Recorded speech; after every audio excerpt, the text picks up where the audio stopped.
Buhay na si Orochi at nagwala ito at pinagsisira ni Orochi ang village. Umalis si Shirazo at pinapapunta ni Nishiki si Botan kina Soromaru at pipigilan ni Nishiki si Shirazo ngunit hindi pumayag si Botan at hinilang mga sugat ni Nishiki. Umatake si Orochi kay Botan kaya tinulak niya si Nishiki at patuloy pa din si Botan na nag-chant. Umatake ulit si Orochi at pinatalo ni Hirari si Botan sa kanya kaya nakaiwas si Botan sa kamatayan.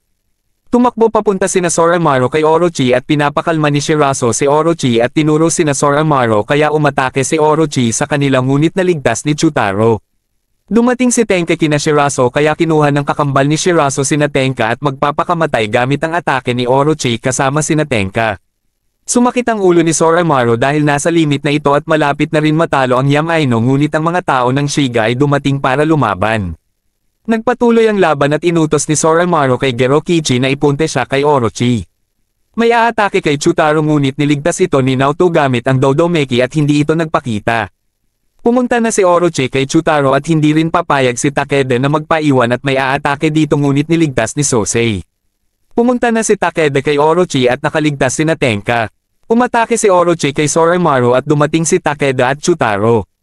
Lumipad sina Orochi at umatake ng buong lakas ang tatlo kay Orochi kaya natalo si Orochi at naglaho.